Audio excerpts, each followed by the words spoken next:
Halo teman-teman, di video kali ini aku ingin melanjutkan pembahasan tentang kasus Bu Suwarti ya, PNS guru agama Kabupaten Sragen yang mengalami masalah terkait pensiun yang diusulkan oleh beliau.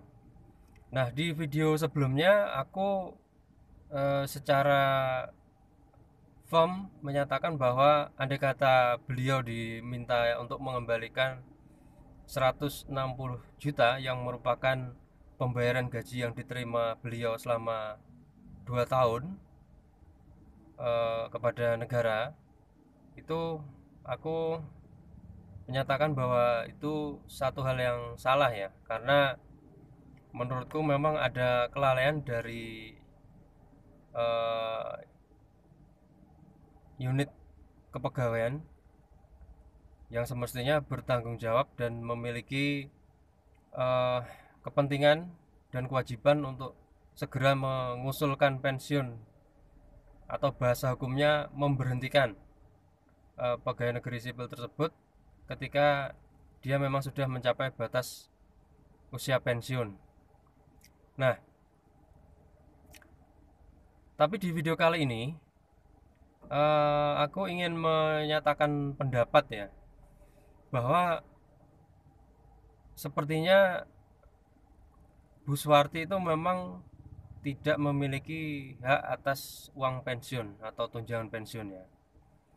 Jadi video yang aku bikin ini atau podcast yang aku bikin ini berdasarkan informasi yang aku dapat dari eh,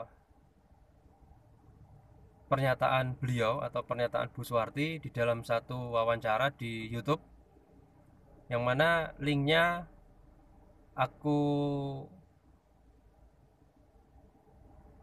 tunjukkan di komen pertama dari video ini ya, yang komennya aku pin nanti. Nah, di dalam wawancara itu di satu channel YouTube, Bu Suwarti memberikan informasi yang ya kita nggak tahu ya apakah itu lengkap atau enggak, tapi sekiranya bisa aku jadikan sebagai patokan untuk merangkai eh, pendapatku ini ya, atau menyusun pendapatku ini ya. Nah, yang pertama adalah mengenai apakah beliau berhak atas uang pensiun. Jadi menurut keterangan beliau, Bu Suwarti ini diangkat sebagai PNS pada tahun 2014, dan menurut beliau semestinya pensiun pada tahun 2021.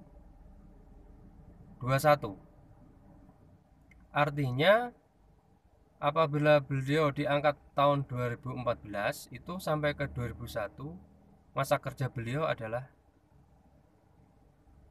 15, 16, 17, 18, 19, 20, 21, 7 tahun ya. Nah, kalau menurut perhitungan matematis dari tahun pengangkatan sampai tahun pensiun itu masa kerjanya 7 tahun. Cuman kita nggak tahu ya apakah ada penambahan masa kerja kaitannya dengan pengabdian beliau sebagai wiyata bakti yang katanya selama 28 tahun ya. 28 tahun apa 30 tahun. Nah, kira-kira andai kata itu diberikan tambahan, kira-kira berapa tahun dan jadinya berapa tahun di SK PNS itu, sehingga nanti kita bisa menghitung jumlah masa kerja beliau sebagai PNS. Cuman secara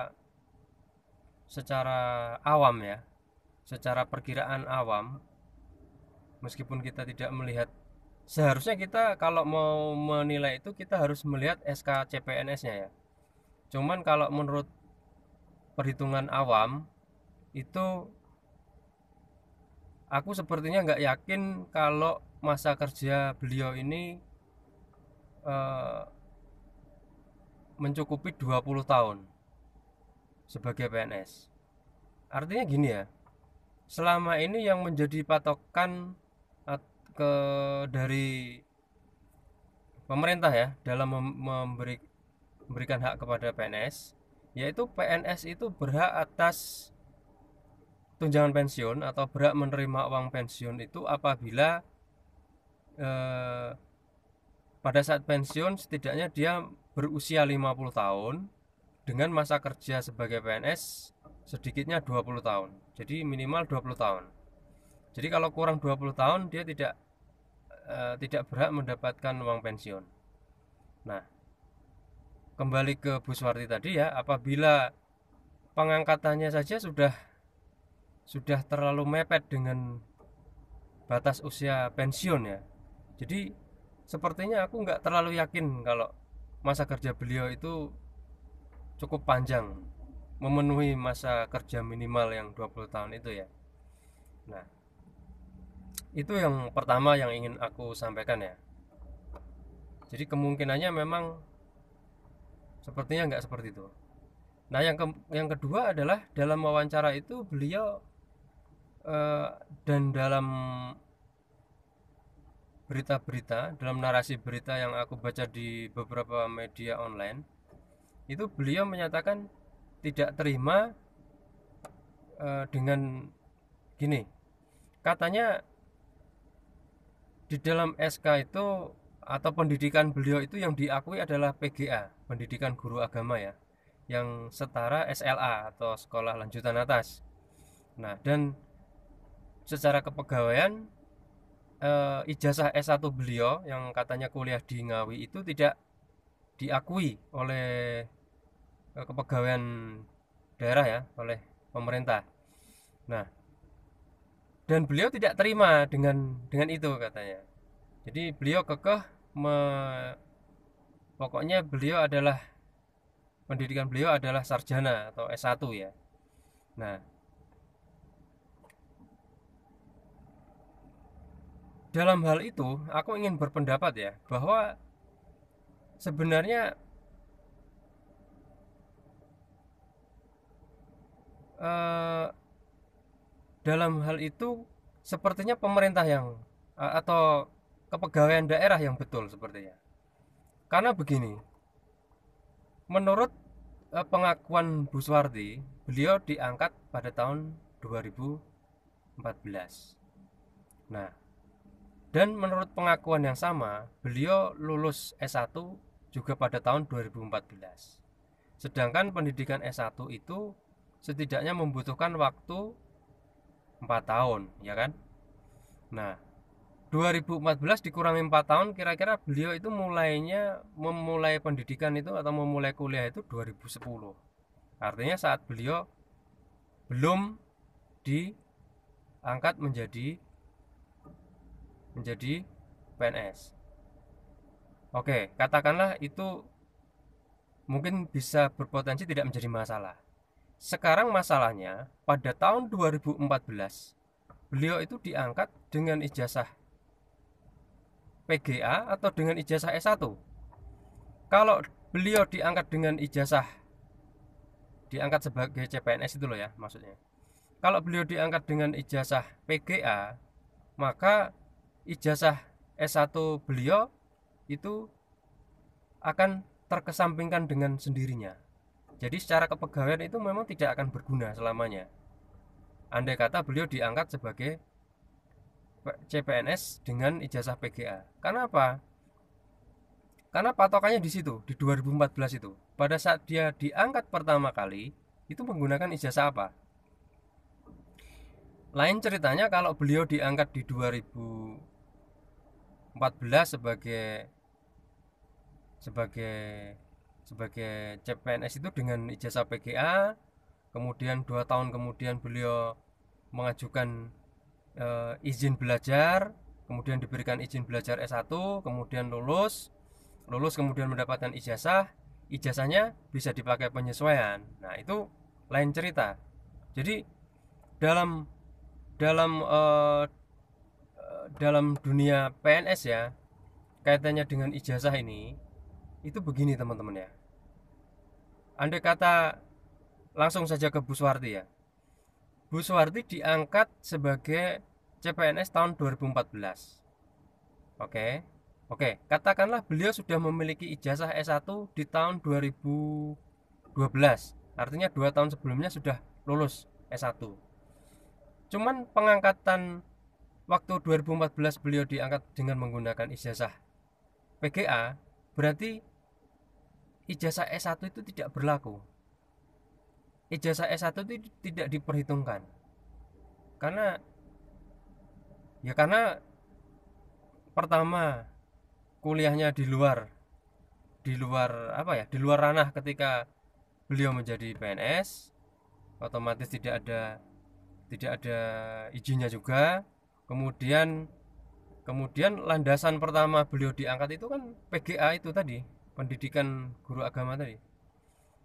Ya, jadi kalau misalnya kasus seperti tadi ya, yang aku ilustrasikan, kalau misalnya 2014 itu Bu Suwarti sudah pegang ijazah S1, pada saat 2014 ada pengangkatan CPNS dan langsung ijazahnya dipakai untuk pengangkatan CPNS, lah itu bisa bisa bisa diakui dan bisa sah secara kepegawaian pendidikan S1 itu. Jadi dalam kasus dalam kasus pendidikan ijazah dalam kasus pendidikan sebagai latar belakang pengangkatan PNS atau untuk pendidikan sebagai eh, tambahan poin dalam profil PNS ini ya, itu seseorang PNS itu tidak bisa memaksakan bahwa pokoknya saya pendidikan saya S1, pokoknya saya sarjana. Ini harus diakui. Ini harus masuk ke dalam profil kepegawaian saya. Tidak bisa ya teman-teman ya. Jadi harus kita kita pelajari dulu kasusnya ya. Jadi kasusnya itu eh, kuliahnya kapan, lulusnya kapan, kemudian ya itu tadi di kasus Bu Suwarti ya seperti tadi. Yang jadi pertanyaan di 2014 itu memang Bu Suwarti menyatakan di 2014 diangkat sebagai CPNS dan di 2014 beliau juga lulus S1. Cuman apakah beliau waktu diangkat sebagai CPNS itu menggunakan ijazah S1 atau menggunakan ijazah PGA? Kalau menggunakan ijazah PGA itu otomatis yang ijazah S1-nya itu tidak digunakan begitu saja. Artinya tidak akan terpakai begitu saja. Pokoknya hilang, hangus, anggap tidak ada. Kira-kira seperti itu. Memang sebenarnya kasus Bu Suwarti ini agak agak yang agak disayangkan tuh seperti ini ya. Beliau itu diangkat dalam dalam masa yang begitu mepet dengan batas usia pensiun 7 tahun ya. Jadi 7 tahun sebelum batas batas usia pensiun kok diangkat gitu ya. Jadi mungkin waktu pengangkatannya pun harus diberi penjelasan ya. Andai kata memang itu dibolehkan menurut regulasi ya, aku juga nggak tahu ya itu dibolehkan apa enggak mengangkat PNS di usia seperti itu. Kalau dulu aku pernah dengar ya, itu maksimum untuk pengangkatan PNS itu sekitar 40 tahun. Terus aku juga sempat dengar maksimal 46 tahun. Jadi yang benar yang mana aku juga nggak tahu. Nah, sekarang yang kasus Bu Suwarti itu apakah itu juga secara regulasi boleh? Aku juga nggak tahu. Dan andai kata itu dibolehkan, harusnya pada saat itu ya unit pelaksana kepegawaian itu harus memberikan pemahaman terlebih dulu bahwa ini diangkat nanti cuman apabila nanti pensiun mungkin tidak akan mendapatkan hak pensiun karena masa kerjanya tidak memenuhi minimal 20 tahun itu tadi. Coba teman-teman baca di internet itu kan ada ya bahwa formula pemerintah untuk memberikan pensiun pegawai itu adalah 50-20. Artinya usia minimal 50 tahun, masa kerja minimal 20 tahun. Nah, terus satu lagi mengenai sertifikat pendidik. Bu Suwarti beberapa kali menyampaikan bahwa beliau memiliki sertifikat pendidik. Nah, di salah satu video di YouTube ya, aku melihat di pemberitaan di channel TV kalau nggak salah, TV apa ya, itu ditunjukkan bahwa sertifikat pendidik beliau itu bertahun 2013. Artinya sertifikat pendidik beliau yang diterbitkan oleh Kementerian Agama itu dasarnya juga pendidikan guru agama ya. Beliau sebagai lulusan PGA. Nah, kira-kira itulah teman-teman ya yang aku ingin sampaikan ya, bahwa simpulan dari yang aku uraikan di awal, bahwa kalau menurutku memang sepertinya beliau itu memang tidak berhak atas uang pensiun ya, karena masa kerjanya yang kurang dari 20 tahun. Kemudian yang kedua memang terkait pendidikan itu memang harus diteliti ya. Kalau memang memang ceritanya seperti yang aku sampaikan tadi, bahwa beliau diangkat memang menggunakan ijazah PGA, dan ijazah beliau terima setelah beliau diangkat sebagai CPNS, berarti ya ijazah S1 itu memang tidak ada gunanya gitu loh, gak dipakai. Nah, kira-kira itu teman-teman pendapatku tentang kasus Bu Suwarti yang pensiunan guru agama Sragen yang diminta untuk mengembalikan 160 juta karena ada 2 tahun kelebihan masa kerja. Nah, untuk pendapatku yang berkaitan dengan uang 160 juta ada di video sebelumnya, teman-teman bisa cek di video itu. Sampai jumpa di video lainnya.